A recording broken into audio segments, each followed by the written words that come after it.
My uncle, who I never really got on with, even as a 6-year-old, I was like, I don't like you. And I think I made that pretty clear from the mat. I remember him saying to me, "Oh, what are you? Are you British or are you Venezuelan? What are you?" And I remember, I think I was like 6 years old. I went, "When I'm in here, when I'm in Venezuela, I'm Venezuelan. When I'm in Britain, I'm British." Right. And I think it's very, very dangerous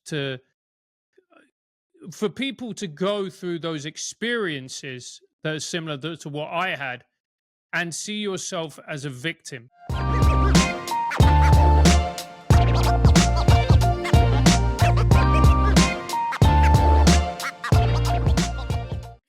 You do have a racist I voice. do. Francis Foster is here. He is what I would consider the very, very British half of trigonometry. And I'm so Hmm. excited to have you because honestly, to watch your comedic journey, not knowing you prior to comedy before trigonometry, but kind of watching the journey, it's been really interesting to see it take hold and develop and get a little crazy. You've been in the States, you've been in all over the UK, you're touring. It seems like this is where you're going. And I wanted to talk to you about the world life, how you got to where you are, and see Hmm. it from a comedic lens, because God knows we all need a little comedy in our lives right now, Francis. Yeah, we do. We do. It just seems that what comedy has now become is just basically reporting things that actually happen. And everyone goes, "That's so funny." And you're like, I guess. I guess it's funny. Is it funny? Or are we all going progressively more insane? So yeah. So yeah, it's the best of times, it's the worst of times, which kind of makes sense.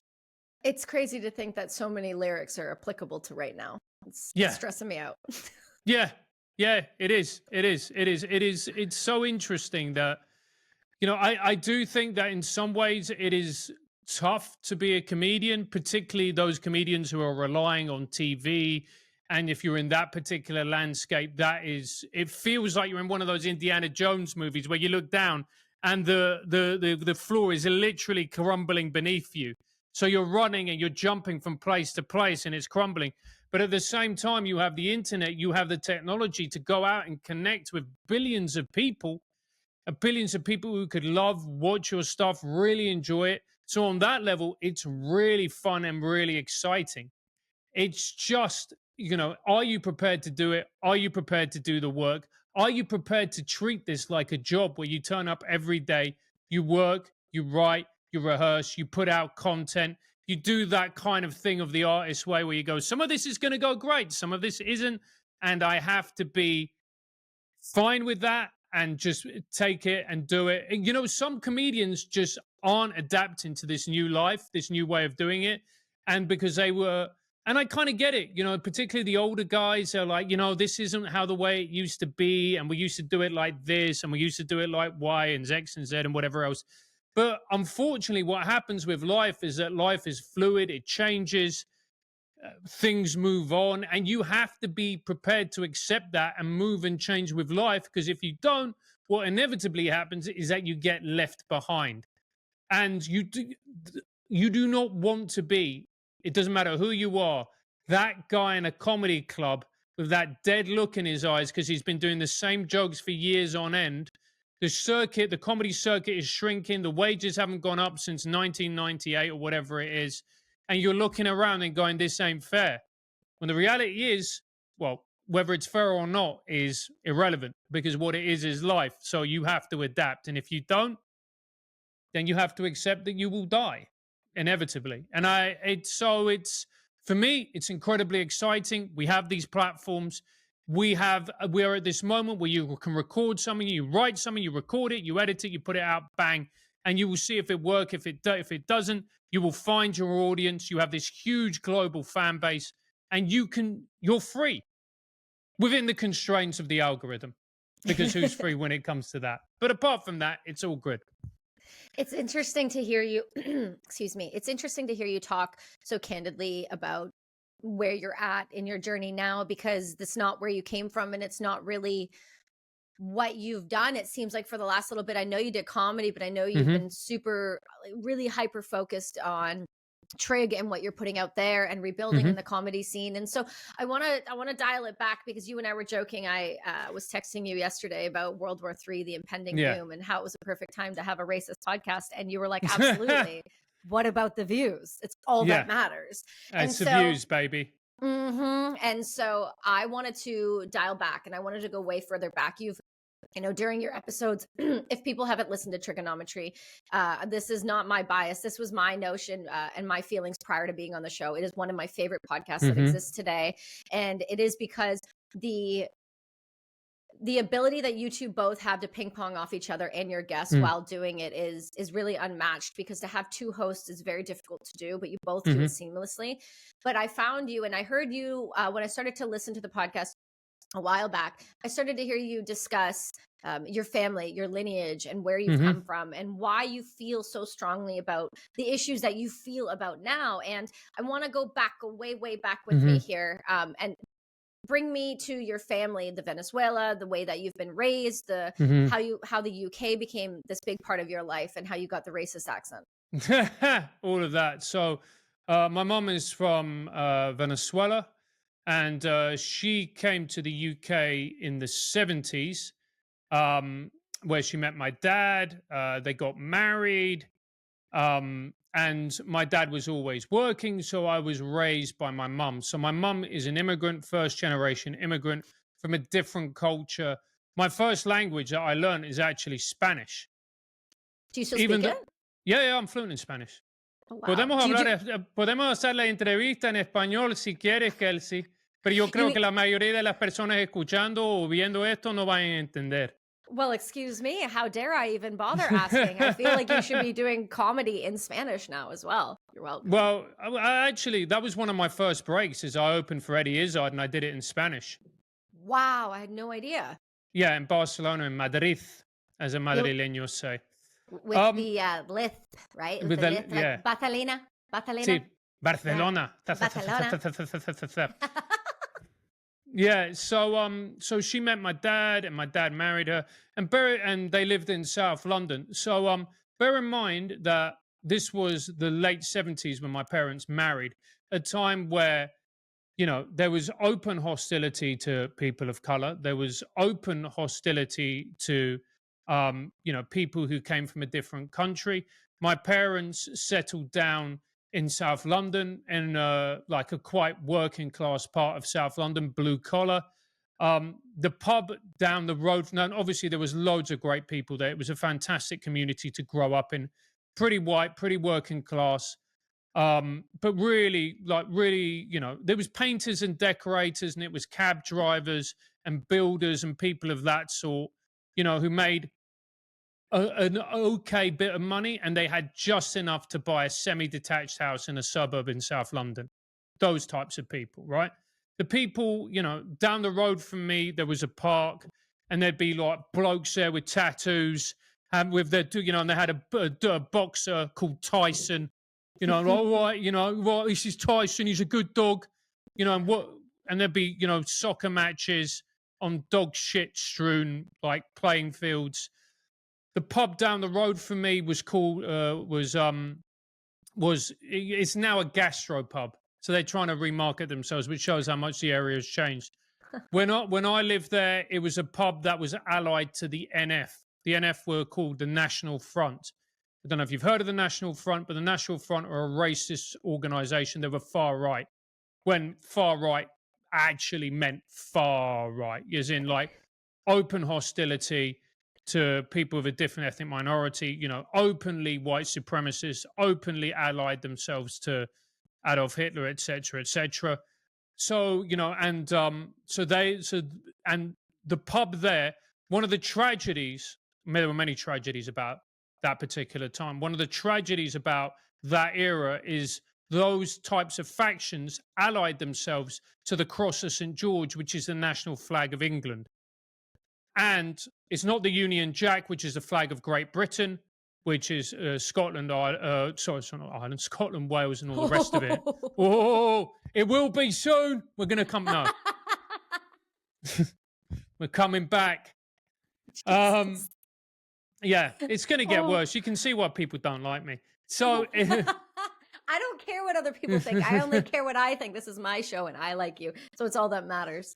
There you go. Fantastic. So it's the cross of St. George, which is the white flag with the red cross. And that became rapidly associated with the far right because of these types of groups who co-opted it. And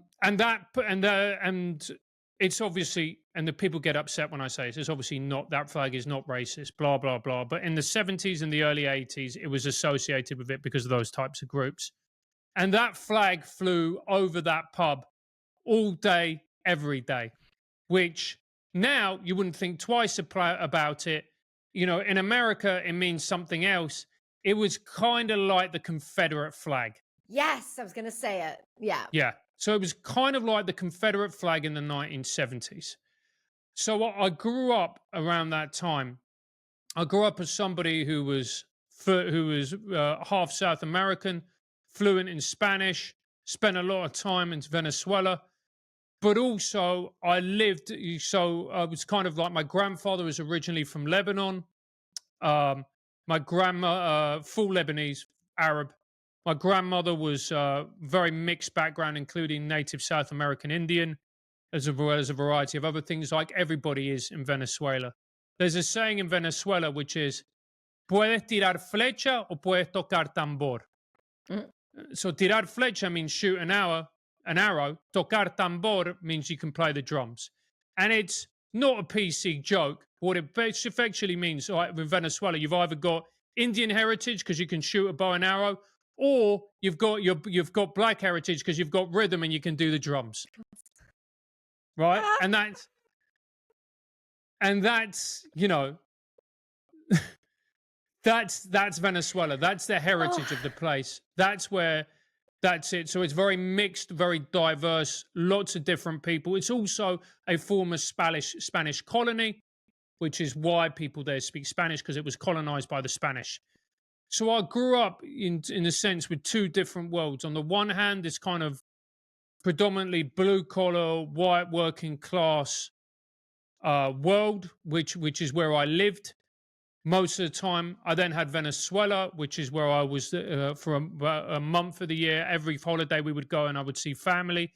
So I would be within those two worlds. And where my family are from is a place called Whittier. Whittier is in, it's the coast, on the coast of Venezuela. And where my family are from, the village or the town, on a clear day, you look over the water, you see Trinidad. Oh, wow. So, and the people in the village speak a form of patois. So they play cricket in that village where my family are from, but they don't call it cricket. They call it baten ball. Hmm. So they play cricket. It's very Caribbean. It's a very Caribbean, far more actually Caribbean than it is in many ways South American. And Venezuela is a country that is actually in many ways more Caribbean than South American. So I had those two kind of worlds. And then I had a third world. So my dad was a lawyer, but he was like a lawyer for the local council, for like local government, which is like going, hey, I'm a professional football player, but you know, I'm a reserve in the CFL.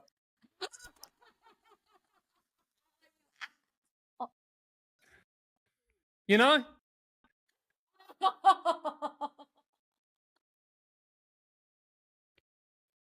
You're going to give me a minute on this one. I feel guilty. It's too early. Oh, he's here tomorrow too, recording, so I can't wait to tell him. Okay. Oh, what a dick move. I know, I'm a dickhead. I have to accept that. Oh, it's good though. Oh, yeah. That was good. Good callback, buddy. Thank you. So you know, like, it's not like you're playing, you know, I don't know.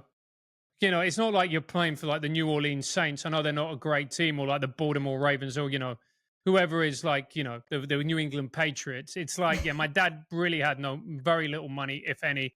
My mum was like, at that time, there was no work, there was no minimum wage. Mm-hmm. And she was an immigrant, and she was brown, and she had an accent. So everybody thought she was retarded. So she was on like literal pennies almost.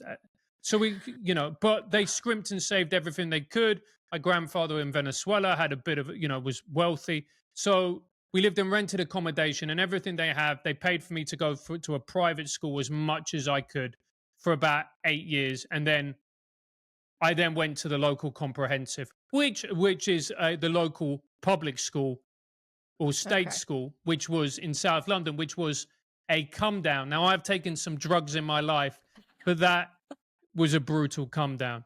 So I guess I existed in three worlds where I never really felt where I belonged, which on the one hand was quite difficult and quite challenging because my one of my uncle's nicknames for me was Monsieur, Mm. and Monsieur is Wireño, which means it's that dialect from Wiria, which means foreigner. So my nickname in my family in Venezuela was foreigner. Racist. Perfect. That's Yeah, how we start. either that or El Mono Blanco, which means the white monkey. And I even knew what that meant, and I Yeah, was concerned as you said it.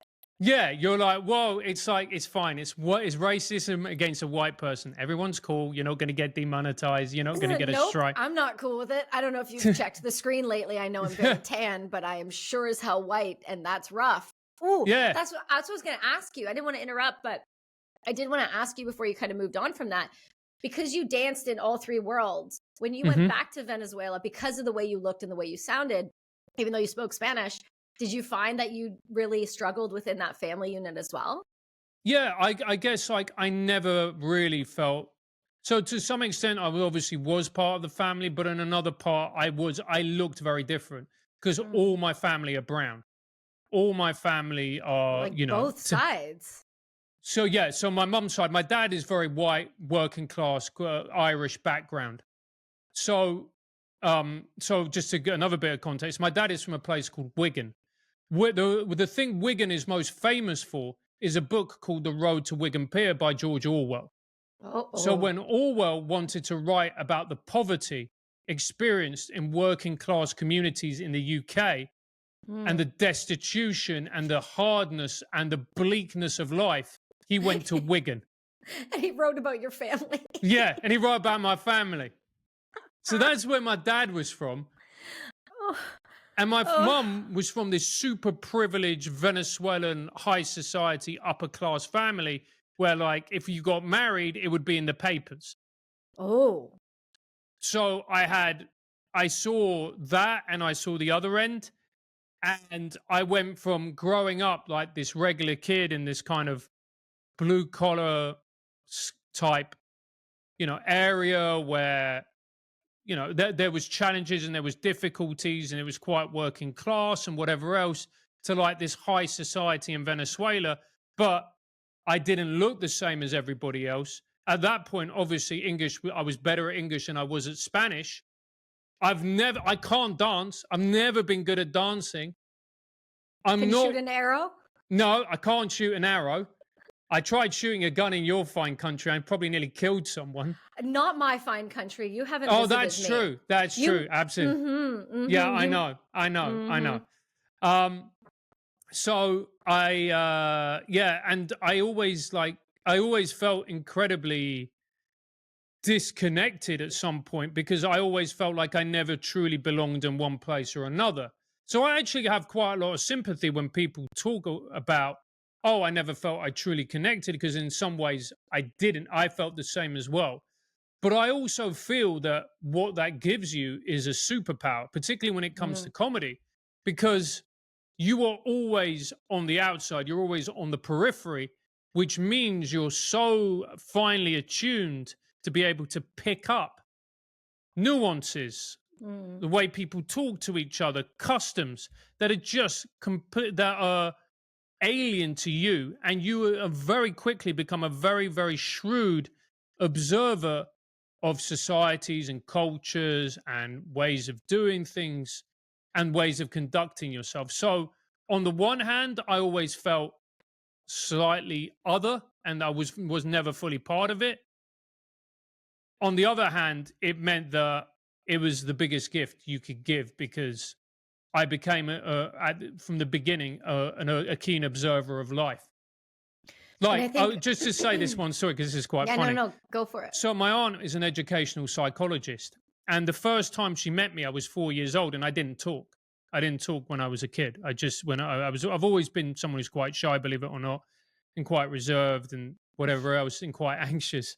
Has anybody So seen your new podcast? yeah, I know. And Okay. she looked at me, looked at my mum, went, "This child is retarded." Huh? Oh, core memory. Yeah, Emotional because she distress. thought, and this was the 80s, she's an educational psychologist, and she thought there was something wrong. When the reality is, like, you take a kid like that, and who was an only child, so there's no one to bounce off of, and you put them in all these different situations. And like I said, on the one hand, it was tough and it was tricky, and I never felt I truly belonged. And you always feel as if you are the outsider because you have Latin American parts of you, there's British parts of you. But on the other hand, what a gift. What a gift. What a gift. But the other thing I was going to mention to you too is be grateful it happened when it happened and that you were that immigrant when in the 80s and the 90s, because it does feel like nowadays, if a child is struggling the way that you did back then with their community identity and not fitting in, more often than not, they're kind of swept up by what feels like the need to be a part of a community, just biologically to be a part of a tribe, and to then what feels like is the left would just kind of scoop you up, and I think you would have hair the same length as me by now if that's how you were raised. Well, you know what's really interesting is I remember. This episode is brought to you by Mindful Meds. I love Mindful Meds for so many reasons. I know that you guys have seen me using them for quite a few years, and there's a reason for that. When they're tested and safe and researched, how can you go wrong? This company is one of my favorites for several reasons. I use them with my clients, with myself, and with my family members. They have active ingredient microdoses, and they have functional mushrooms. They're going to help keep you from getting sick. That'll help uplift your life, keep you moving, and open your heart. And when you go to mindfulmeds.io and at checkout, you use the code BRASS, all one word, they're going to give you 15% off today. So let me ask you, are you ready to join the mindful movement? Go check them out at mindfulmeds.io today. Hey guys, this episode is brought to you by Beardalizer. Yes, I'm aware I do not have a beard, but the majority of you listening do. And I got to tell you that Beardalizer is one of those amazing companies, and they are true American made. Marty Ray, the country singer, and Brad Beal are the new owners of Beardalizer, and they need your help to relaunch their brand. They are so deeply ingrained in this company. All of their new customers to the brand's website are going to get 10% off, and the customer service that is second to none. Marty and Brad are personally answering calls, emails, and whatever else the customer needs. So go do yourself a favor, clean up that beard, go to beardalizer.com and help them rebuild their brand and put a beard on every man's face. And more importantly, make America bearded again, if that's even a word. And do yourself a favor. When you go and you order from Beardalizer, use the code KSP10. We'll see y'all later. My uncle, who I never really got on with, even as a 6-year-old, I was like, I don't like you. And I think I made that pretty clear from the mat. I remember him saying to me, "Oh, what are you? Are you British or are you Venezuelan? What are you?" And I remember, I think I was like 6 years old. I went, when I'm in here, when I'm in Venezuela, I'm Venezuelan. When I'm in Britain, I'm British. Right. And I think it's very, very dangerous for people to go through those experiences that are similar to what I had and see yourself as a victim. Because on the one hand, you desperately crave community, you desperately crave belonging, and the reality is you are going to be different, and you are going to feel a slight sense of disconnection and alienation. But on the other hand, you have got so many gifts that you have been given. I don't think it's a coincidence. Most of my friends that I grew up with were all from different backgrounds, mixed race, family, dad from here, mum from here, dad, whatever it may be. So we all grew up like that in that particular area, sons of first generation immigrants. And it was just like the amount of fun that we had, just ripping on each other's identities. it was so much fun. It was so much fun, and I kind of feel bad for kids now who are taught to believe that because you look different, Yeah. all of a sudden that means that you are a victim.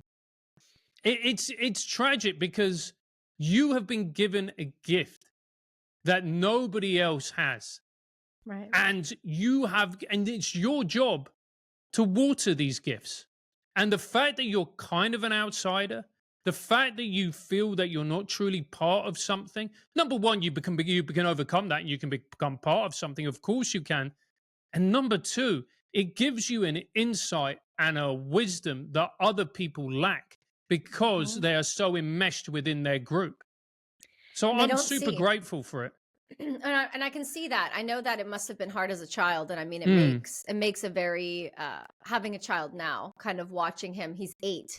He hmm turned 8 this weekend, and it feels like boys right around this age, they develop their identity. That 0 to hmm 7 wiring and firing, and now it's like he's really come into his own. And I'm hmm watching his behavior and these traits, and when he doesn't fit in somewhere, how you cope with it, and where he has somebody say something he doesn't like and how he copes with it. And you're watching these hmm core memory moments, and then these what he actually we made a mistake and showed him this meme, and now he says it for everything out loud in front of public places, where he'll go, emotional damage, mommy. And I think he's going to be a comedian because he Yeah. is funnier than a lot of people that I know. But I'm just saying, I think that when we raise our kids to have resiliency and to go through hard things, it makes a good adult. It makes an adult that can actually thrive and survive the world that we're leaving for them. Whereas I feel like when we coddle children and when we make them feel safe 24/7, when the real world punches them in the face, we have these issues. And you're seeing it now time and time and time again, where the generation after us, who only grew up with screens, who have only ever known 10-second videos and dopamine drips and hmm just safe spaces and no cursing and everyone is everything and all of it. I think we create a really destructive adult. and Of i course we do.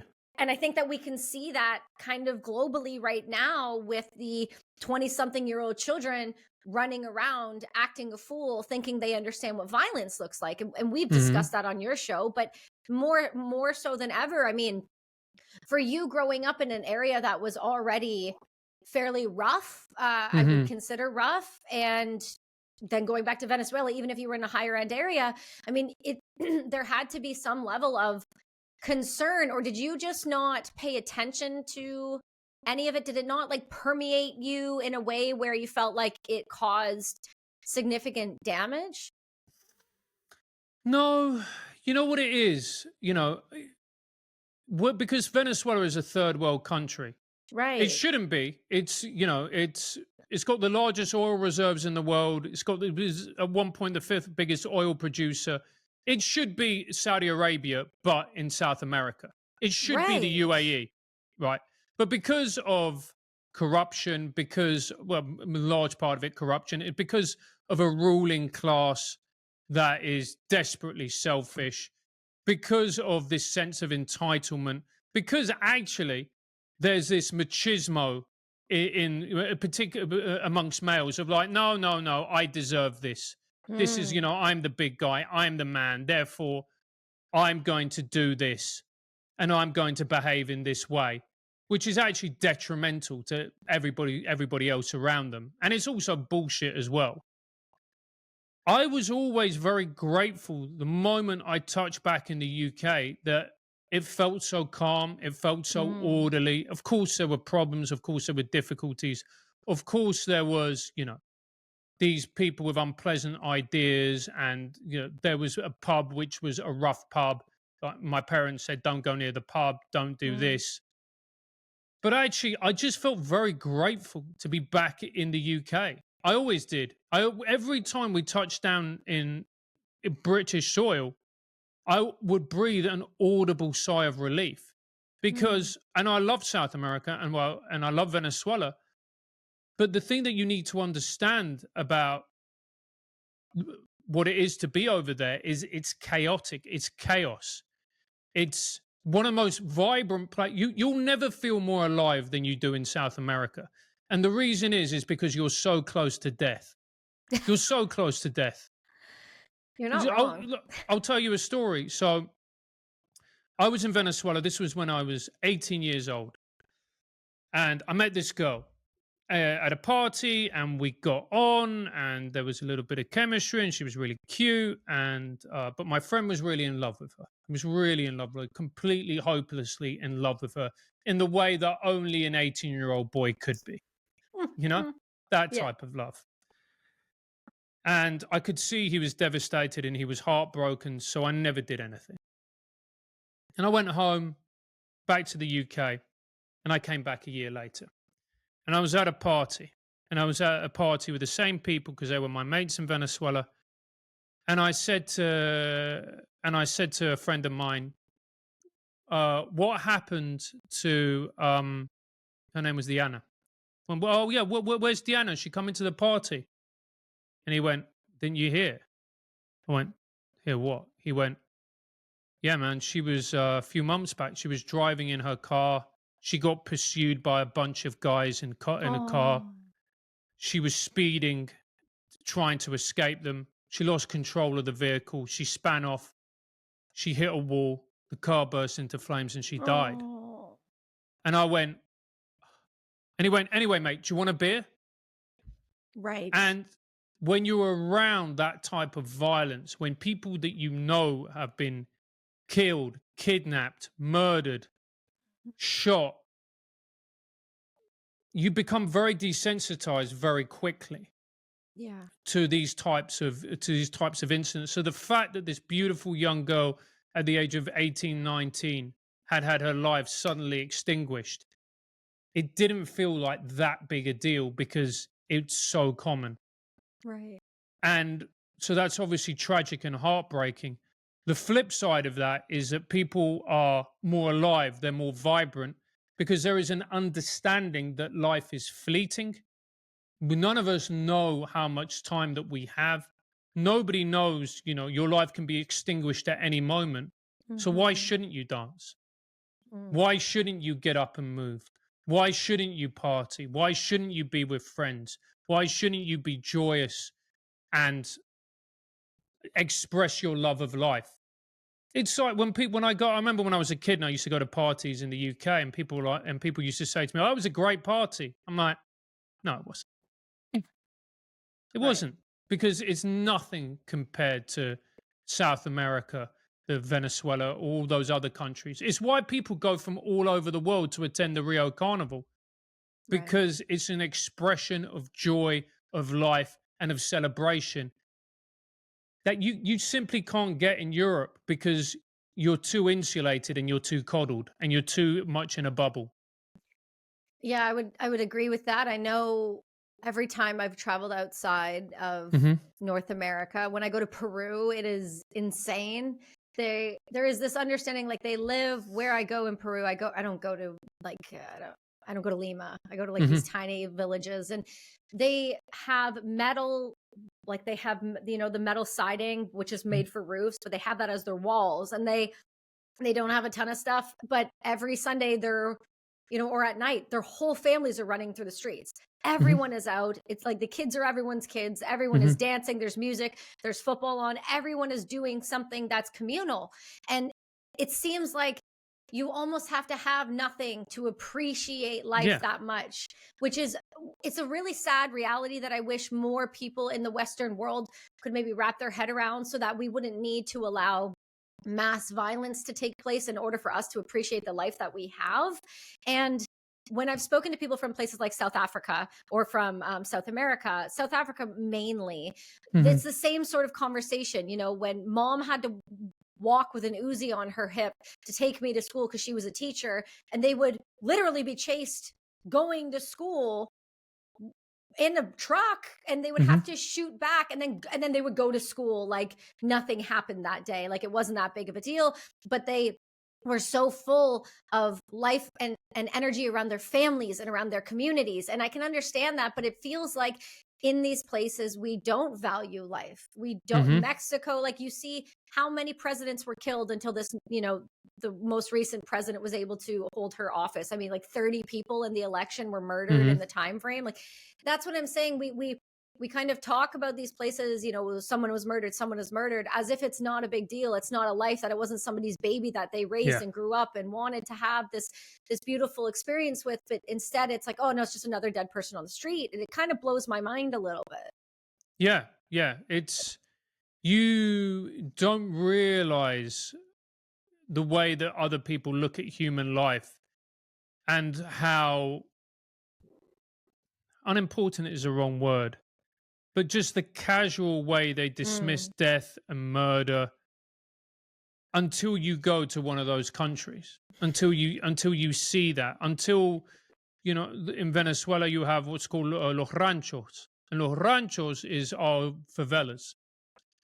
And you look at the kids growing up there, the little boys and the little girls, and they're playing around, and there's no difference to you or them, but you just know that most of them ain't gonna make it.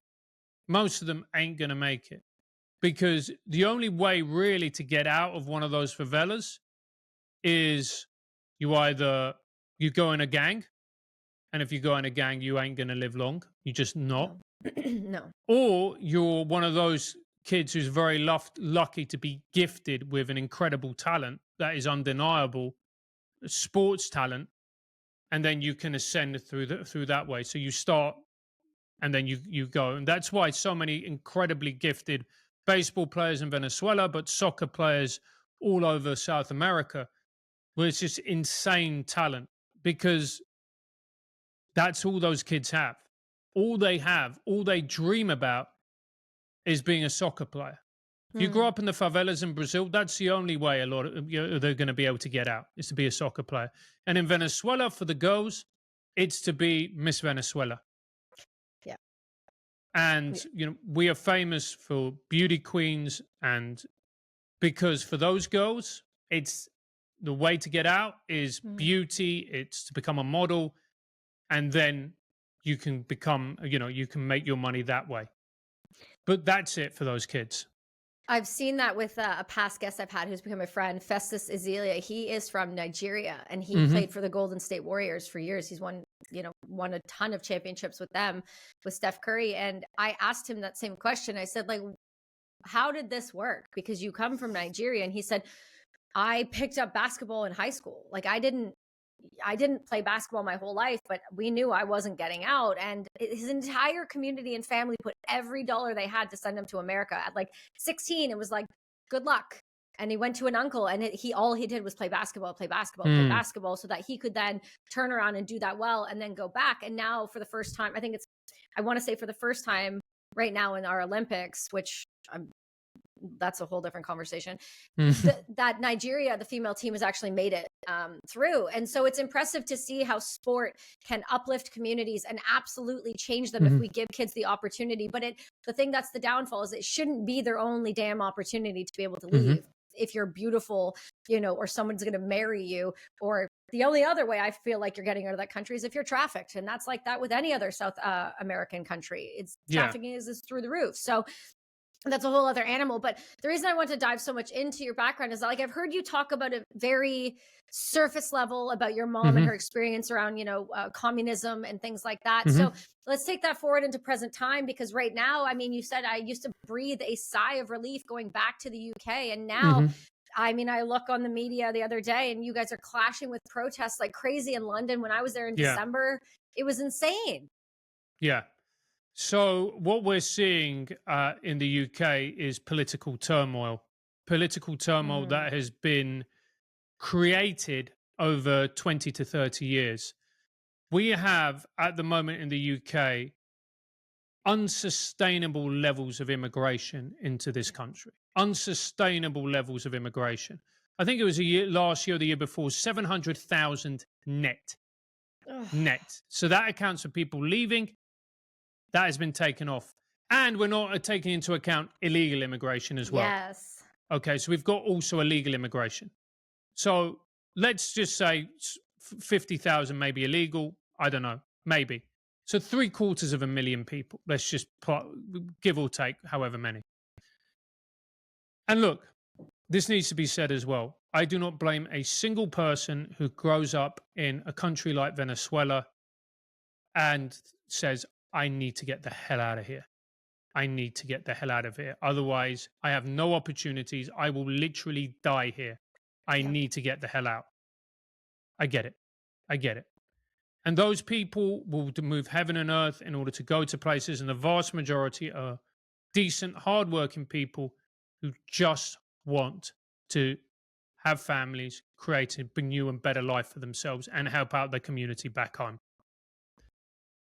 The problem is that depresses wages. That depresses Mm. wages because those people, because they are so desperate, and many of them are low skilled, will take whatever job that they get given. So that depresses wages, number one.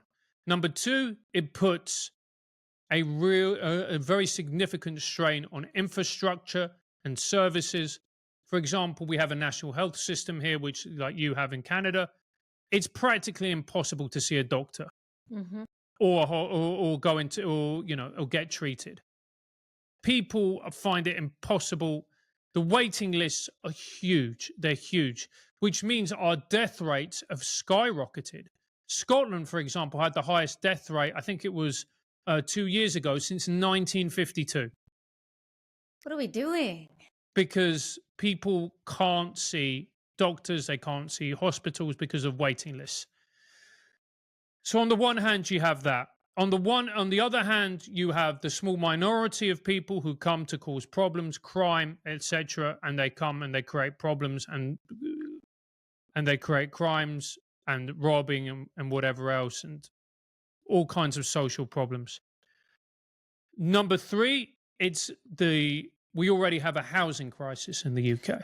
Yes, you do. So we have a housing crisis. The most of young people will never be able to own a home. It costs a huge amount to rent in London, which means that people aren't settling down, which means they're not having kids, which means they're not creating communities because everybody hops from flat to flat, place to place. So the places like where I grew up, it had its challenges and its difficulties, but everybody owned their house, and Mm. that meant, or had a council house, or a lot of council houses, and that meant, but you had your place, which was going to be your homes for decades, whatever else. That creates communities. So you know the people next to you. You go for a cup of tea, sugar. You look after the kids when they're sick. If there's an emergency, they go, don't worry, Johnny can stay around mine whilst you go and do whatever else. I'll put the TV on and give, that kind of thing.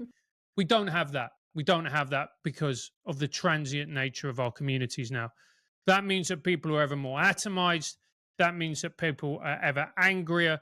That means that you socially regulate yourself far more when you know that your neighbors and your friends and your family are around you.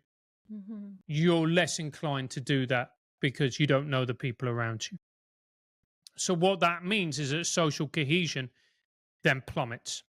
Mm. There then happens to be as well amongst the Muslim community, the majority of whom decent working class people, but there is a faction of that community that is has extreme views. Extreme Mhm. views when it comes to LGBT, when it comes to women in society, when it comes to many of them want blasphemy laws, when it Mhm. also comes to radicalization, terrorism, etc., etc. So They that then creates resentment, anger, and frustration because of the terrorism that happens out of that community. And then people come from their own communities and they bring in hostility and tensions between other communities. So, for instance, we use the word BAME, Black, Asian, Minority, Ethnic, and we clump Oh. everybody under that umbrella. That's incredibly stupid because all of these people who come from different parts of the world have their own cultures. So, I'll Mhm. give you my example. My grandfather was Lebanese, he was a Lebanese Christian. That's very, very, very different to somebody who is a Palestinian Muslim. I'd say It- so. yeah. It's completely different. Yeah, you go, oh, those countries are next to each other. Nope. Nope. You know, and I'll be honest with you, my grandfather wasn't a big fan of Islam and he wasn't a big fan of Muslims. I mean, he didn't like the Jews either. So, you know, he kept it balanced. You know what I mean? He kept it balanced. At least it's balanced. Yeah, it's balanced. So, look, this idea that you can group people together and because they're brown or black, suddenly they've got loads in common is a complete load of nonsense. Number one. And what you're essentially doing is you're reducing social cohesion because you're putting people together who come from different cultures, different communities, different religions, different outlooks, different values, and you're trying to get them to live together when there's going to be undeniable tensions between the communities. There just is. That's the way it is. Now, what has happened is several things. We haven't been building. In the 1980s, Margaret Thatcher sold the council housing stock. It was called Right to Buy. The council houses are our version of projects. And people were allowed to buy their little council flat. And a lot of people, it was a really good way for them to get on the property ladder, own a bit of property, and it worked for a lot of people. Fine. What she didn't do, and what no significant successive government has done, is replenish that stock, as in built more of them, and they have not built enough houses for around 30 years. So you have that. Okay. You now have the bizarre, and I think this was 13 years ago. Your viewers and listeners can look it up. I think it was 13 years ago. I saw an article called "The First £1 Million Council Flat." Whoa! So it was a flat in the projects, in a project in Kensington. Now Kensington's a beautiful area, and no, it was in Knightsbridge. So okay. it was a beautiful area, but still a project. And it went for £1 million. Okay, so that's number one. And how big would one of those flats be? I presume it would probably be like a 2-bedroom flat. You bring the story up because it's there. Yeah, I will. But it's not a big flat, and it's in a project basically. So you've got that. Now, you've got during the 90s, the early to mid 90s, about 50,000 people came into this country. It has now exploded over 10 times that amount. And for the last however many years, the British public has consistently said they want to lower immigration. They want to lower immigration. They want immigration lowered. Brexit in 2016, we voted to leave the European Union, was about immigration because we had what was called freedom of movement. And freedom of movement meant any European citizen, EU citizen, could go and live in any country. So people from the UK could go and live in Spain. They can go and live in Sweden. What it also meant is there are a lot of countries like Poland, Eastern European countries, which were still emerging from the spectre of communism and very low wage countries and developing countries who came to the UK looking for a better life. Of course they did. Why wouldn't you? Right.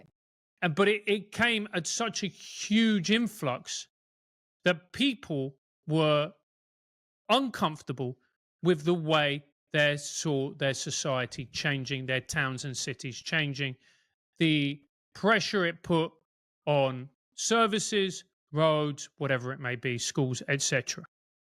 I remember talking to a headmaster in 2015, and they were saying of a primary school that they were talking about splitting the year group into two because they didn't have enough teachers at the time. So there was going to be half the year group would be taught for the morning and one half would be taught for the afternoon. Where would the kids go for the rest of the day? I don't know. Oh. So that was what was being talked about in schools at that time. And look, that was only one head teacher who spoke about it with me. Maybe there was, but that was a conversation I genuinely had with a head teacher, and he had no reason to lie. Now, the British public voted to leave the European Union, which meant that they wanted freedom of movement ended and they wanted immigration lowered. Right. The UK government then did basically everything in its powers, the Conservative government, may I add, under Theresa May, then did everything in its power to fudge Brexit and prevent us from leaving the European Union, which was anti-democratic and incredibly dangerous. Because what it effectively said to these people is, you've won a vote, but we're not going to honor it. So what you're saying is we don't have democracy. Right. And you will have what we give you. And once you do that, as we say in this country, the gloves are off and things are going to get nasty. Thankfully, they saw sense. And in 2019, Boris Johnson won a landslide election with the phrase, "Get Brexit done." And they won a landslide. And all of these communities in the north that had never voted Conservative before, that had always been staunch Labour, that's our left-wing party, communities. And they all voted for the Conservatives in their droves. Now, to be fair to the Conservatives, they did get Brexit done, but they increased immigration. So that's something I want to bring up because it seems like it's an issue kind of across the board globally right now with immigration. And again, my family are immigrants. My grandfather came when the Soviets ran through Hungary after the war. You know, my father came from Scotland and Ireland. And so I fully grasp, why wouldn't you want to come to North America? That being said, I do have pretty aggressive views on this point. And I did look up that flat. That flat went in 2015 for £1 million. And they stated that you needed over £82,000 a year to cover just the cost of this flat, which was absolutely insane. It was a 3-bedroom flat. That just, I guess that kind of blew my mind a little bit, because my house I'm sitting in right now, that's 3,200 square feet, is worth $2 million Canadian, which means I could not afford that flat in the projects. No. That's with 2 incomes and multiple jobs, and you know how much work I do. So it's like, who can afford? Anyway, then that shocked and blew my mind there. So I had to look it up when you were talking. So I apologize if I was looking down. I was so blown away by that. Not that I thought you were lying to me, Francis, but it is insane to see. But when you talk about the immigration issues that we're seeing, I mean, we've known now a couple things. We've known now that Islam has been the fastest, most rapid growing religion in the globe. We know, we've seen it before. You and I have had this conversation, and I said this very emphatically on your show, and it was very simple. You cannot win against people that will live a certain way. We will not win in any way, shape, or form. And now what we're seeing, you know, cut to 2024, after 20 years of bombing the living shit out of the Arab world, going, I don't know why these people would be so violent to us. I don't know why. And we wonder, and then we allow everyone in. And then America, just take America for a second. If you're listening from the UK and you haven't been paying attention to anything, the fact that there has been upwards of, was it over 10 million people brought into America on like the shortest time frame. Right now in Canada, as we're sitting on August 5th right now, there has been a warning issued to the Canadian government from the American senator stating that we believe Canada is harboring large amount of Islamic extremist terrorists, which, by the way, we super are. Yep. And I live on the border of America and Canada, and we see it. I cannot go 5 minutes from my house here. There has been multiple stabbings by lovely individuals who are not from this country, which is, by the way, just to give you an indication of where I live. I'm sure you'll assume just by, you know me. We live in what would be considered the quiet, rich area you can live in British Columbia.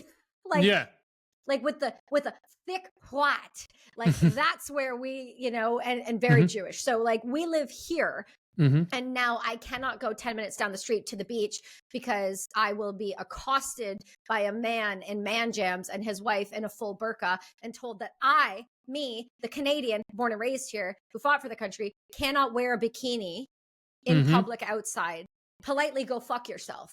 And No. so when you respond to those people, though, they get quite violent, and they, Mhm. as we can see 30 minutes from my house, are allowed to own AK-47s and shoot them off at a wedding style. But if I carry the knife behind me sitting right there, I Mhm. will go to prison. Right. And Cool. that's Immigration. a problem, because what has happened, and also I can't believe I missed this out. We had something called the grooming gangs in the UK. Well, we still have them. Oh I mean, my gosh. Can we talk about that? yeah, of course we can. So Okay. the grooming gangs, what they are, it's a nice way. It's a very British way of saying they're not grooming gangs; they're rape gangs. Yes, they are. And these are groups of Bangladeshi, Pakistani, and Afghan men, either first generation or second generation, who mainly sexually groom and then rape underage white girls Mhm. predominantly from a working class background. And because our ruling classes and the police are so terrified of being called racist, they Mhm. turned a blind eye to these criminals. They ignored the girls, and also because we have a class system in the UK that is horrendous. We could not give less of a toss about white working class people in this country. We No. openly mock, deride, denigrate them, say they're racist, sneer at them. It's vile. It's absolutely vile the way that they're treated in this country. So and this is a perfect example of that. These girls were getting raped, molested again and again and again. And when I say girls, I mean children. I Yeah, they're mean, children. they're children, which of course, raping an adult is vile and awful. Of course it is. But then when you factor in that these girls are children, 12, 13-year-olds, it is Yeah. the most repellent, awful, and heartbreaking of crimes. But when you And speak to that community, though, but when you speak to the community about it, because several times, I remember reporting on this, several times these family members would go to the police. yeah, They would say time and time, and they wouldn't believe them. They would say, we can't touch it. And then these family members would harbor these men, yeah, which is insanity to me, but they yeah. do it because they believe that it doesn't matter where they live. They don't have to assimilate. They can still treat women like they are dirt on the bottom of their shoe. And this is my problem with the immigration. We're not bringing people like your mother who Yeah. wanted to live in the country and not only assimilate, and I'm not saying I'm not saying do what Canada did to all of the indigenous population and just like straight out murder, rape, Mhm. take every Yeah. child from 5 to 18 and put them in a concentration camp. I'm not saying that. I'm saying what we're doing, though, right now is this other end of the spectrum. There has to be a Mhm. middle ground here. Yeah. They, so that happened. It was swept under the carpet. Governments, police, authorities refused to touch it, gaslit people who were refused to gaslit whistleblowers. And then obviously what happened is that has created resentment on an epic scale, and quite rightly so, and anger. So that has been there, and it's been quietly bubbling for a long, long, long, long time, and it has been allowed to fester, and it has grown cancerous. So you have that element of it. You then have identity politics, which has come in the last 10 years, where we say to these people who grew up in these deprived communities, oh, you're white and you're privileged. So Please. people who grow up in parts of the UK, I've argued with people about this, who go, oh, I've lived in London for 15 years, Americans, and I don't. And I'm like, listen, number one, London isn't England, it's not the UK. Number Yeah. two, you don't know how tough life is for a lot of people in a lot of communities which are post-industrial, which have had the a lot of these communities were built around the factory, the mine, the pit, Mhm. and they've all been shut. The jobs have all gone elsewhere, and these communities have had their literal soul ripped out of them, and it has been replaced with unemployment, despair, and addiction. Mm. And there's generations of unemployment in these towns. And you've seen as well, so you've got all of this, and then you tell these people that they are privileged, and then you say, because of racism, which we all know, which I've touched on earlier on in the interview, of course, and the National Front and blah blah blah. But you say you're going to help people who are from ethnic minority backgrounds to get into certain industries, and they're going to get the leg up.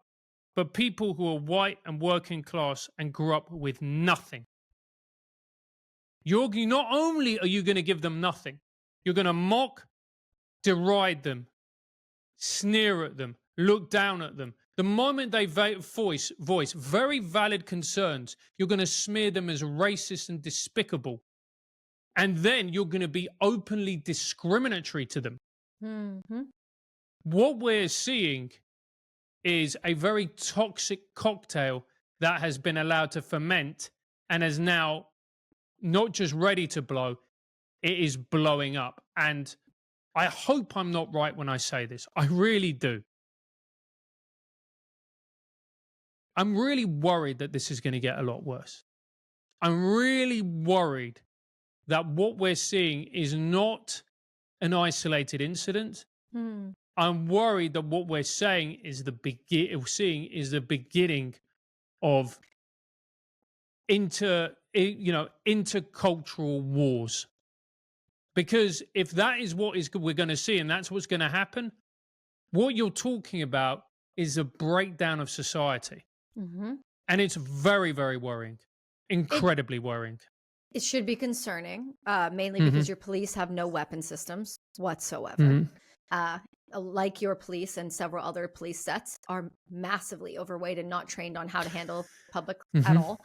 And so you guys are going to be calling the people to help you to fight people with guns and violence, and you have no guns and violence, just like the Australians did to the Australian citizens. So you're going to run into an issue here, and I can see it popping. I was checking this morning before you and I started speaking, watching some of the riots that were happening, and it's insane to see everyday working class white women going up against immigration. I'm not talking about Hollywood American women. I'm talking about like these women in the UK that you would never have seen out there saying, "Hey, there's something wrong here." Like you have people standing up Hmm. in a way that I was hoping we would never have to see, but you're seeing that globally, right? It's Hmm. this a breakdown of society that feels very obvious.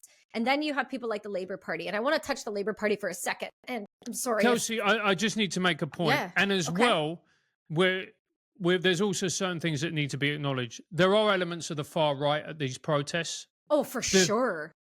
disgusting, despicable people with, swastika tattoos, Mhm. people who are vile human beings. There are people who come along because they love what's called in Britain a tear up. So they burn down a library Right. because they get a visceral thrill out of destroying things Yeah. and breaking them down. We have people who are looting, who go walk into stores and shops and take things out of them.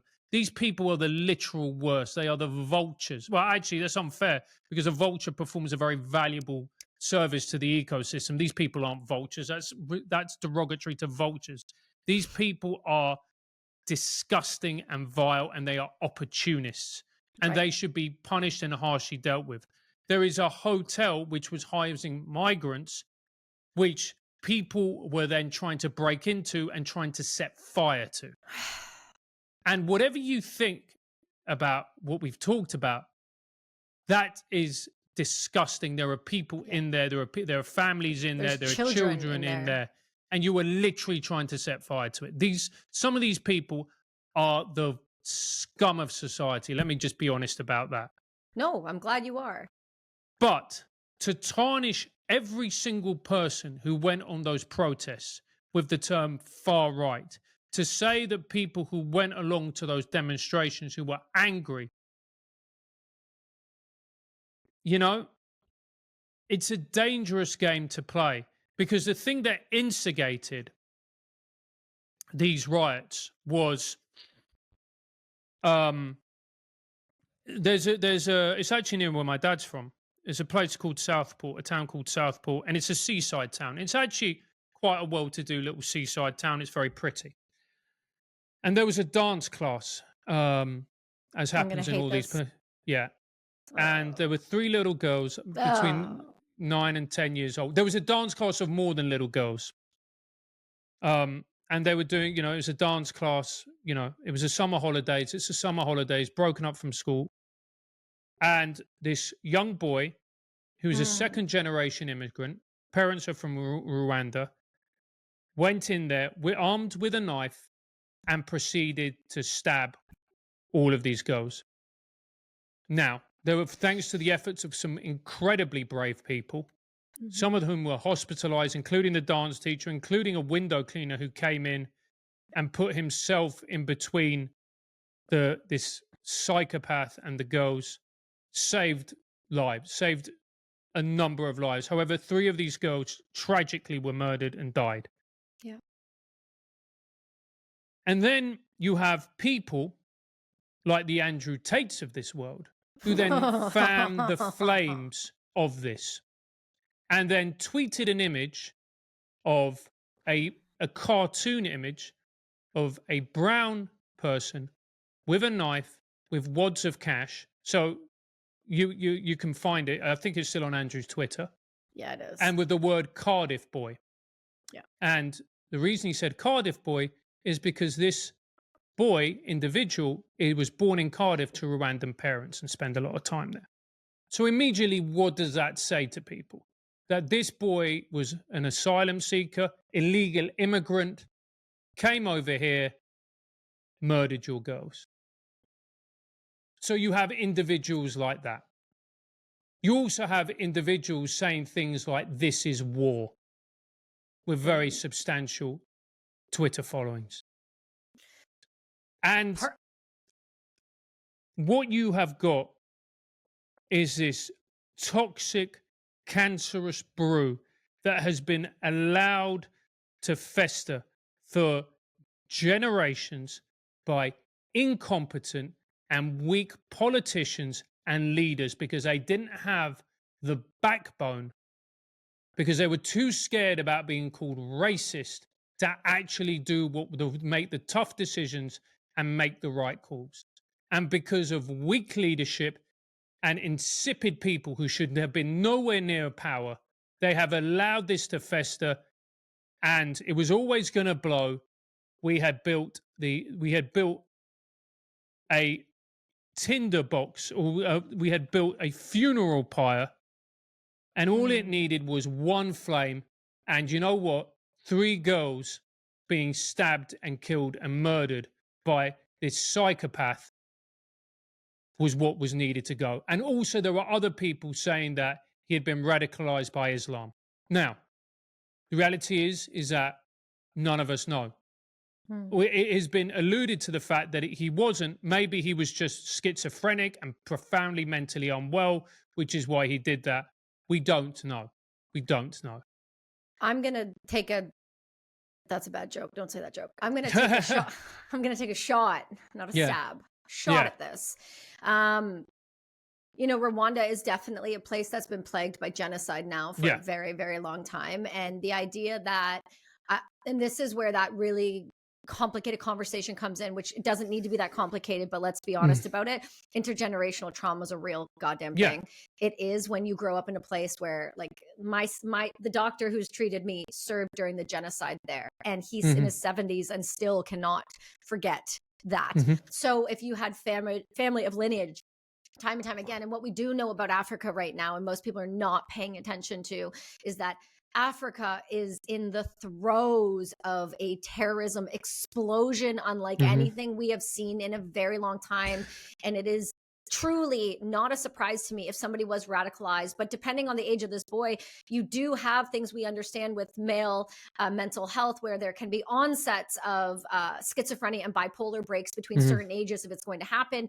And if you look at the person's environment, whether or not we fully understand, there are a few pieces of the puzzle we can kind of put together. We can look very much at where they're raised, how they're raised, who they're raised by. We can look at the influences around him or that were around him, and whether or not we're able to actually scan his brain or not. I don't think it's a hard-pressed idea that somebody can become radicalized at a young age when they already are struggling to find community. Yeah. And so we don't know. It has been denied, and that may very well be true. But false information was going around on the internet that he had an Islamic name. And to my knowledge, he doesn't have an Islamic name. To the best of my knowledge, his parents were and are Christian. And that he was a jihadist, and he went and he did this heinous act. So when you look at all of those things, you do wonder, you do think to yourself that I don't know how you deal with this. I really don't. I don't know how you are able to step back from what feels like a precipice. And people are blaming Keir Starmer, our prime minister. Yeah, he's been in power a month, and they say, oh, he came out and did a very hard line approach. Look, I mean, he had to. He's a prime minister. He had to do a hard line approach. I mean, it inflamed matters, but it was always, whatever he said was always going to inflame matters. But you cannot blame a new prime minister, and I'm no fan of the Labour government, but you have to be fair as well. You cannot blame a prime minister who's been in literal power for around a month for this situation that has been allowed to be created, and now it's the nitroglycerine and it's exploding. Well, guess what? Your new prime minister has a solution to all of the problems. Yes. Why don't you fucking kill yourself? So your prime minister, your new super lovely, very progressive, hardline prime minister, is single-handedly why your country is now going to be rolling out extensions and expansions towards euthanizing its society. So welcome, because he has been single-handedly the reason why you're about to eradicate your mentally ill, your homeless, your addicts, and those who are struggling with mental health. Your prime minister is pushing currently and has been for years to get euthanasia enacted and legalized in your country. Him, single-handedly. So you can love him, or you can say he's hardline, or you can say whatever you want. The fact of the matter is, the expansion issues that I spoke to you very briefly for like 2.5 seconds on TRIGGernometry about, that exploded on Peterson, and now I have cunts like, I don't know, Dying with Dignity attacking Jordan and I for factual statements. Those individuals, they love your guy. They literally talk to our government, and he goes, yeah, we're going to expand euthanasia in the UK because that's a human right to be able to decide to kill yourself. So all of these new immigrants you've got coming, and don't worry, they're going to become depressed and they're going to struggle. And then their answer and your government's answer as they walk through in this next few weeks of legalization that they're putting on the floor are going to be, how about MAID? So have fun. I don't know. Thanks, Kelsey. You don't have to know. I know for you. That's the whole point, right? Is like, you guys watch the stuff burn, and I'll watch the nasty things that are happening on the periphery, like you said. Remember about that perspective? And I'll keep an eye out, but that's what you've got coming for you. And this is what I told Constantine. I said, the fact that you haven't talked about this yet blows my mind, because what this will allow for is for the immigrants and for the white people who are like, I can't afford to live anymore. I can't afford because I'm so depressed. I'm not happy. And now the new legislation that we've been fighting up against is coming through, and they are looking to encourage, and you're going to start seeing it on your commercials, and you're going to start seeing it like we did. And they're going to be like, oh my God, do you want a solution to the problem? Just kill yourself. It's $20. We'll send you to Switzerland. It's $20. No big deal. New pods, 5 minutes, $20. Awesome. Sweet. Love it. Anyway. Mhm.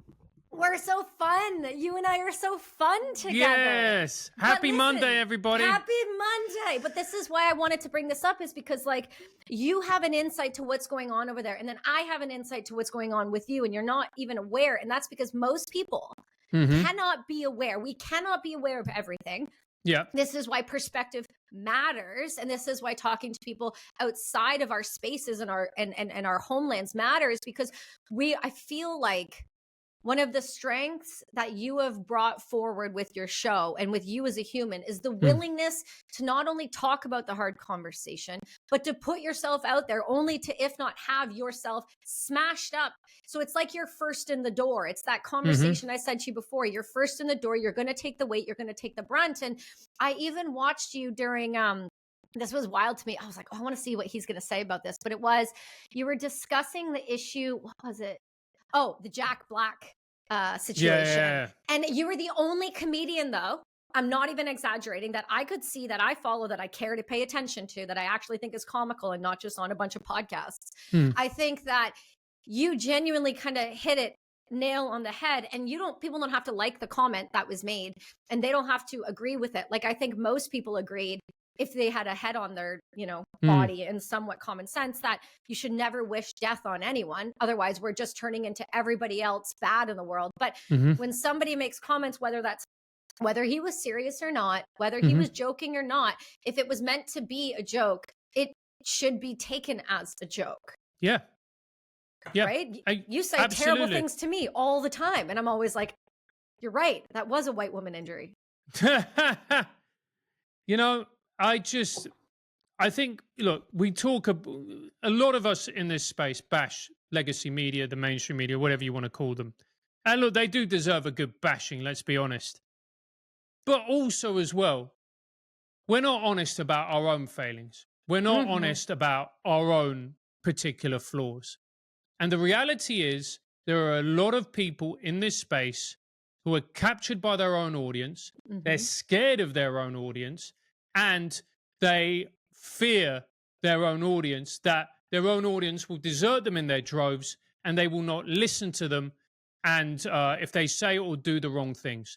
So what happens is, when we're seeing this more and more, where you get people on podcasts and they do the little podcast circuit and they agree absolutely with every single thing that each other are saying. And that needs to stop. That needs to stop. And it's I don't want people going, the left. No, it's people on the right as well. People on the right as well. They won't call out their own they won't call it out. They won't take the piss because they're too scared of alienating their own audiences. And it needs to stop. And look, that video, when you look at the amount of views that it's got, very low, one of our lowest videos. We actually lost subscribers on it.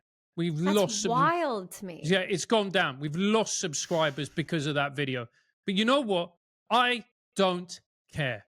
I don't care, because if you are going to stand up and complain about cancel culture, great.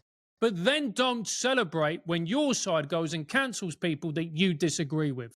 No, absolutely not. You are nothing but a hypocrite, a massive hypocrite, and you are no better than the side that you purport to hate. You are just a different side of the same coin. And I have nothing but open contempt for you, because to me, the thing that I hated about the left and the people on the left, and particularly the progressive left, when I was in the mainstream comedy industry, was the vile hypocrisy that I saw, who were talking about being kind and nice and whatever else, whilst at the same time despising and being openly contemptuous of men, white working class people, particularly white working class men. All of this, all their little retarded little slogans like pale, male and stale. I found What is that? Pale, male and stale. What? Yeah. Okay. And so, and I called them out, and I went at them, and Good. good things came out of it, but I also took a toll and paid a price. Fine, I don't care. But I refuse now to see people on the right do the exact same thing and celebrate it. And you look at the comments, The amount of vitriolic hate that I Oh, got for that video, we lost money on it, we lost subscribers on it. I don't care. I do not care. And I would do it again every single time. Because quite literally, if you celebrate comedians being cancelled because they told a joke that you don't like or you don't find funny, fuck you. Fuck you in mm. every one of your orifices. See, That that's ears included? Ears too? yeah, ears, you Okay. can put it in your ear, every ear, everyone. We'll find a That's little dick intense. for your ear. Perfect. Yeah. Perfect. Well, I didn't say little. I meant just give it a good go. I Yeah. mean, don't we want them to suffer now, Francis? Come on. Yeah. Jesus. So, yeah, we want them to suffer. No, and I feel so strongly about that because, it's the worst type of people, and who point at the hypocrisies of the left and then fail to see the hypocrisies within their own soul, which we all have, and they all need to be called out. You and me and every single other person. Mm-hmm. No, I But think it's important that you do that, though. You're showing a different side. And I think even if you lose subscribers, I know you guys are on this path right now to 1 million subscribers, but can I be honest with you? It's like yeah, when you guys have I know this is going to be cheesy and lame and people are going to be like, Kelsey, stop, but it's the truth. You're past that. YouTube, I know it's where you guys make your money, how you pay your awesome Elliot producers and all of these amazing people who I've been told from Constantine, my thumbnails suck and I need to get better at. I think that when you have all these people around you, on some level, you still have to look in the mirror at it like every night and every morning and go, yeah, do I like who I am? Do I care about what I'm saying? Do I love what I do? And when I do it, does it come from a place of just genuine curiosity and honesty? And if it doesn't, and you feel yourself placating, then there's no point in doing this anymore. Shut the camera off, move on, go be a normal person. Because I think that's the difference is you guys, regardless of numbers, I don't think it matters anymore. You've hit that escape velocity in the sense of both of your opinions feel very, when you have opinions on something, you're both very open and honest. You don't placate to one side or the other. I've seen you both hold different types of people's feet to the fire, regardless of the sides they believe. And you've even done it to me on your show. And so I understand that you guys are willing to do the hard thing where it feels like so many others aren't. So I think you'll lose some subscribers on one side, but I think at the end of the day, you're going to gain such a significant larger following because you're practicing what you preach and you're genuinely standing up for the things you believe in, but looking at all angles of it rather than just saying I'm one side and that is it. yeah. I don't ever want to be on one side. I don't ever want to be on a side. I want to be a comedian. And being a comedian means that everyone gets it. Everyone Right. gets it, including the right, because they deserve it too, including the left, because they deserve it, and everybody else in between. So it meant a lot to me, that video. And I knew it wouldn't do well. And I knew that it would piss people off. And I knew we'd lose money. And I knew we'd lose subscribers. But I don't care. And I'm proud of it. And the hate that I got on it and, people saying all kinds of things, good. I'm glad. So that's where I am on it. And I'm proud that I did it. And I'll always stand by that. I stand by it. I think if you are one of those people who engages in cancel culture and cancels people and takes a visceral thrill, joy, and delight and pleasure at destroying not only somebody's career, but also their life and their opportunities, I genuinely think you are the worst. You're the literal worst. So fuck you in every one of your orifices. It's funny because as you're saying that, I've got a few people's names in the back of my head and I'm just going, say it again, say it again, say it harder, say it harder. But Yeah. I think it's important, man.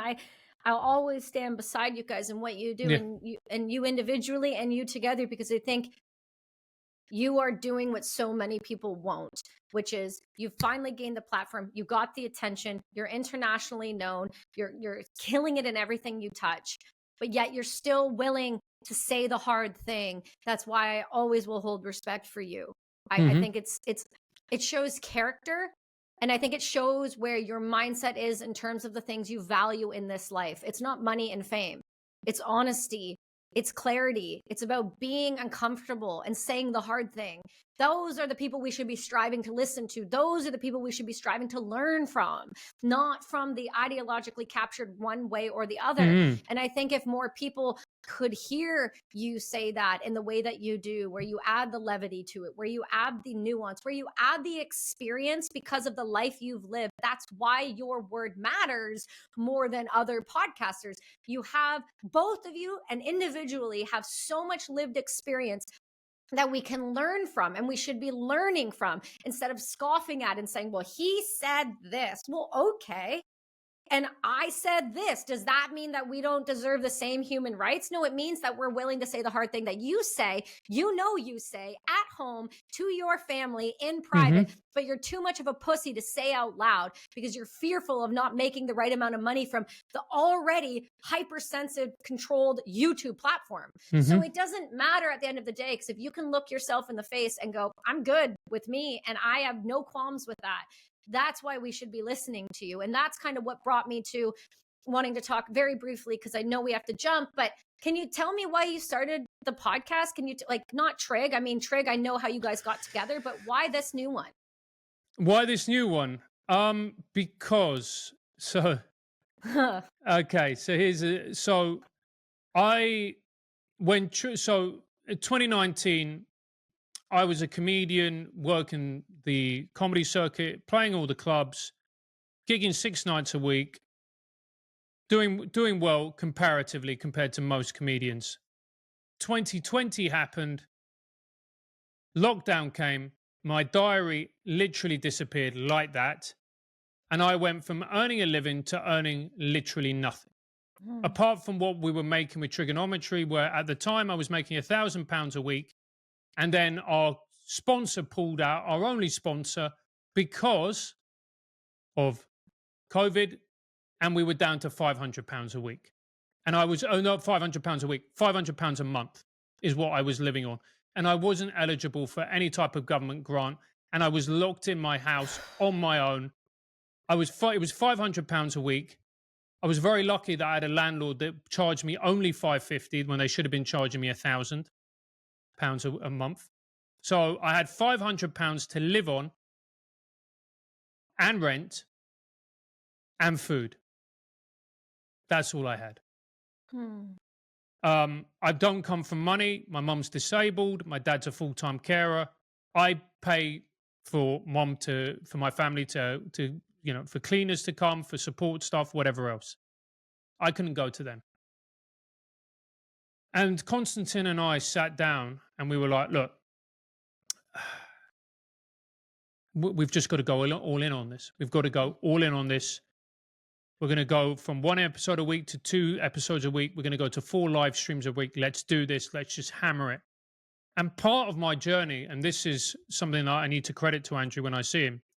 I remember a video coming up from Andrew Schultz, someone who I really, really admire.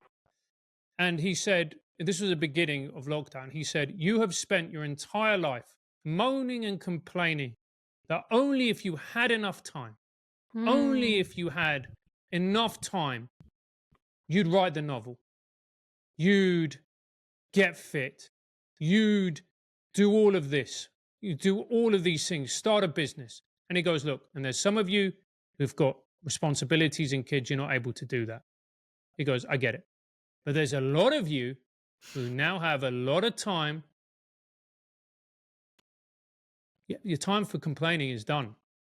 You've got this opportunity now. What are you going to do with it?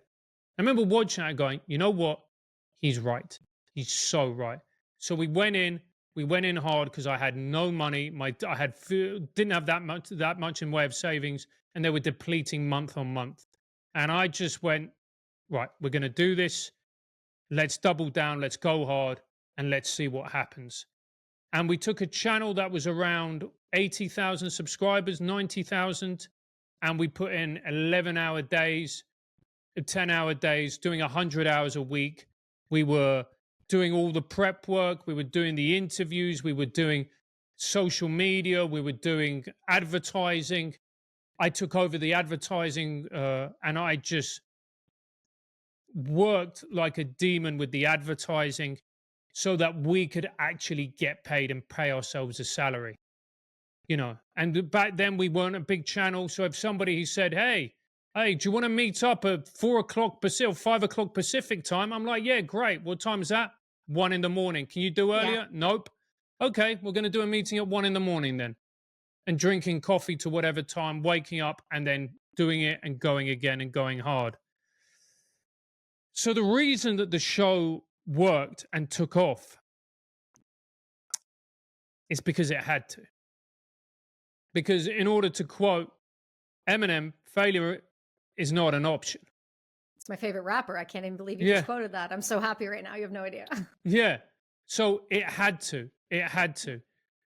And I and Konstantin and Anton, we worked like demons at that time. We worked like demons and put literally every ounce of energy and effort we had into turning this thing into a success so that it could pay us, so that it could launch us, so that we had the opportunity, because none of us come from money, none of us are rich, none of us are wealthy, so that we could create a business which could support us and support ourselves and also be a positive change in the world and be a positive thing in the world.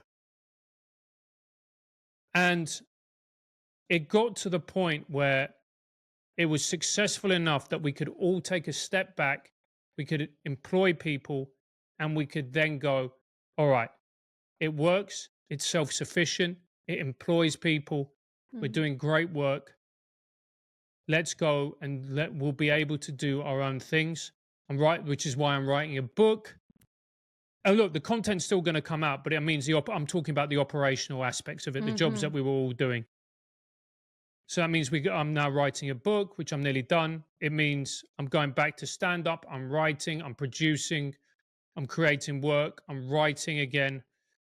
It means that I've got this comedy channel, which is something I've always wanted to do. I've always wanted to have a comedy podcast because of the demands on my time, because of the operational costs. We've kept it as lo-fi as possible, but I just want people to have a blast, to listen to it, to have fun, to laugh, to enjoy themselves. So that's why I'm doing it, and also as well because it helps me to become better as a comedian. And I think it's fantastic. oh, thank you. So yeah, so it's just me talking honestly about my life, and then I get people to email in asking me to help them. And I make it quite clear I'm not a therapist, I'm not a doctor, I'm not a psychiatrist. So you know that I know that I'm what I'm talking about. That's right. Yeah. And then I told Brady that joke this morning. I was like, Yeah. he's got a show. Let me tell you what he said. And he loved it. Thank you. So I'm really, we're on 1,000 subscribers. We got that over a few days. Good for you, man. And we're going to build it. It's going to grow into its own beautiful thing. Wherever that goes, I'm a firm believer in life that, when we started TRIGGernometry, people said to me, what do you want it to be? And I went, I want it to be the Joe Rogan of Europe. And people looked at me like I was insane. They were like, No. what? What? Like, because I was this, I was a circuit comedian who no one knew with a handful of followers. I'd done some things, I've opened, I write for people. I always wrote for people and I wrote for TV shows and I opened for some big comics like Eddie Izzard or whatever it is. But I couldn't sell a room. I couldn't sell tickets. I couldn't do any of that stuff. I was just a circuit guy. And I remember saying that to people and people looked at me like I was mental. And, and so it's now, and that was a dream I had. We're close to fulfilling that dream. I'm desperately proud of the show. I love what it is. I love the role it performs and the function it has. And I love the impact it makes on people's lives. It fills me with pride that when we did our live streams, which is essentially two mates goofing off, talking whilst having the occasional serious conversation, I used to get people coming up to me, shaking my hand and going to me, thank you, you got me through the pandemic. I thought I would have gone insane if it wasn't for you and Konstantin. Mm-hmm. You made me laugh. So that was a real, it's an honor. It's a real honor to have those experiences and to build what we have built. And now I want to build and create other things that will have the same amount of success, but different. So that's why I'm doing what I'm doing. And I don't see how you're not going to. And I Mhm. think when I've said that same comment about Canada with my show, I've said the same comment and everyone looks at you like you've got 9 heads. And I think the best quote I ever was told that I stick to so wholeheartedly, and I feel like this will resonate with you, is that it's only delusional until it works. Yeah. Yeah. That's it. I remember the first few years I was doing comedy, I was sitting down, I was struggling, man. I was doing these terrible gigs, dying on my hole, night after night after night. And I remember this friend, wasn't a friend, but someone I thought was a friend, Mm. just went to me, look, mate, you need to give this up. This ain't ever going to work. Stick to teaching, whatever else. Because he'd given up. He wanted to be a comedian and it got too hard for him and too tough and he couldn't hack it. So he gave up. But, you need to go through those times. You need to have the struggle. You need to have the moments where you have the little victories, insignificant as they may seem at the time. Mm-mm. The first sponsor that I ever got for the show were called Scoosh B-Days.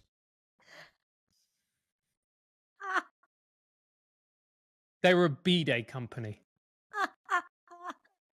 Scoosh, you're still getting advertising off me, mate. Oh, we're going to have to tag him in. Yeah, tag Scoosh B-Days in. But do you know why?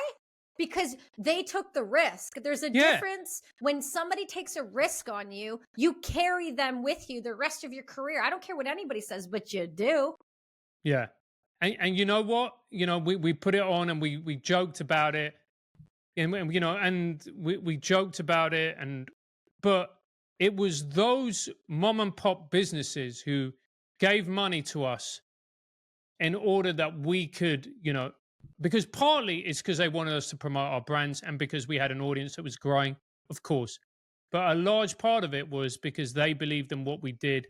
They believed in the show and us. And I will never, ever forget those people because it's easy, to slap someone in the back when they're doing well and go, hey, man, you're great. Or when you're successful, when whatever it may be.